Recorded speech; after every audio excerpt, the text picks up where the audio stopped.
The rhetorical situation. So as I mentioned in the lecture, you are basically practicing these concepts on a daily basis. Now what we're going to do is apply these terms to what you're already doing and make you conscious of what you're already doing. So that way you can articulate and form a strong argument to support your thesis. Some of the things that the chapter talked about were topic, angle, purpose, readers, and context.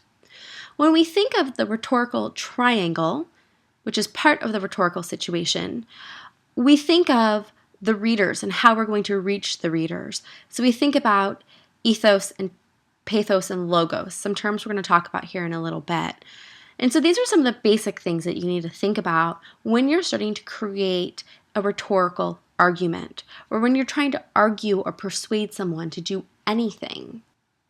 So first, let's look at the situation. And no, I don't mean anything about Jersey Shore. What I want you to think about is the way that we're looking at chapters 2 and 3. So you're looking at the major context and what's the situation in order to make sense of this rhetorical triangle and the rhetorical situation. So remember, as we're going through, this can get a little confusing. So if you have questions, go back to the blog and be sure to ask them. So rhetoric is everything.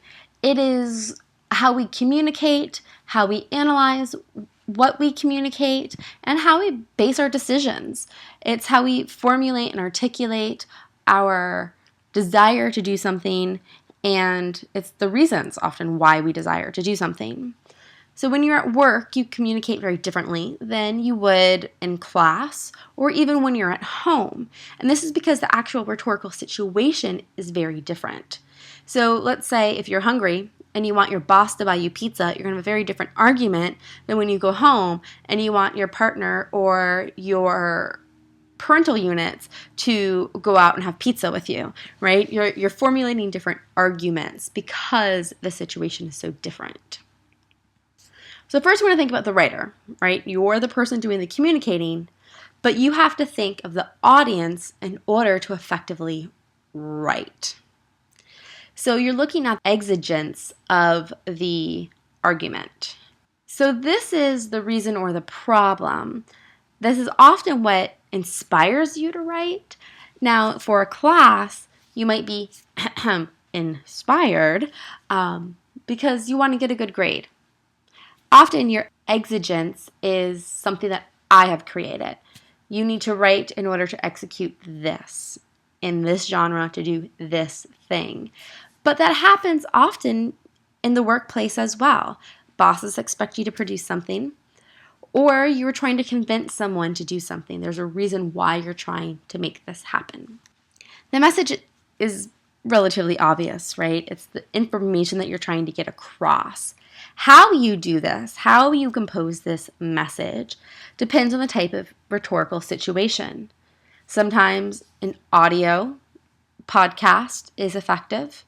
Sometimes it needs to be visual, as in something that's moving or pictures.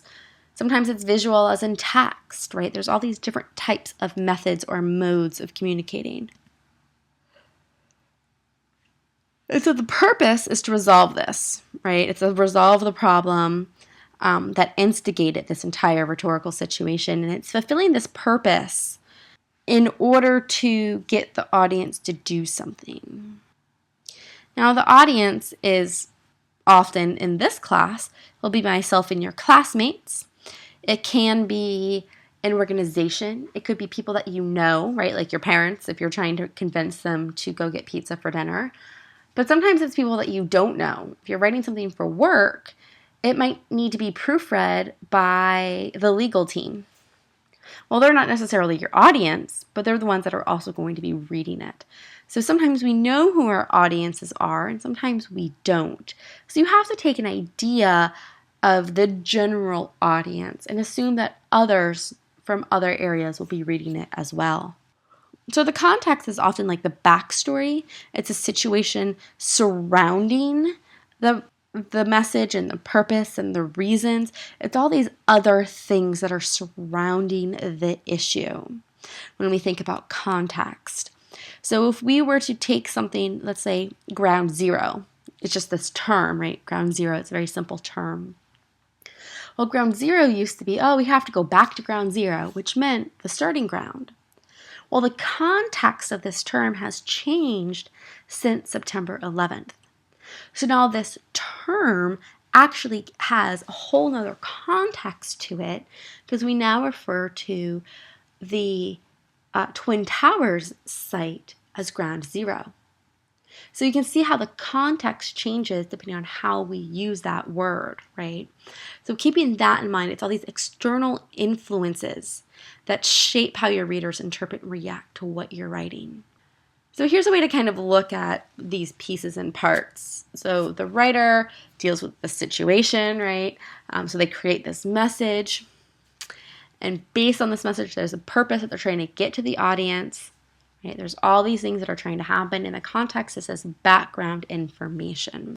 So a lot of times students have a hard time kind of wrapping their brain around this because this is something that we do without really thinking about. And now I'm asking you to really think about this process.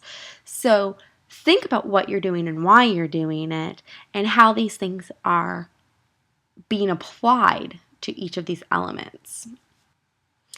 So it's important to understand these terms because we'll be using these terms throughout the semester and we're going to practice them a lot. It sounds a little awkward and confusing at times and can get a little overwhelming because they overlap quite often. So keep that in mind. Keep thinking about these terms. Next time you're trying to convince someone to do something, think about what you're doing, the context, the situation, or even when you're watching the news this evening, think about the context of where something's coming from, the larger picture, what's the message, who's the audience. Start practicing these skills in your everyday life, and then you'll become much more fluent in examining them and using them, especially when it comes to writing your papers and engaging in the topics that we're going to be looking at.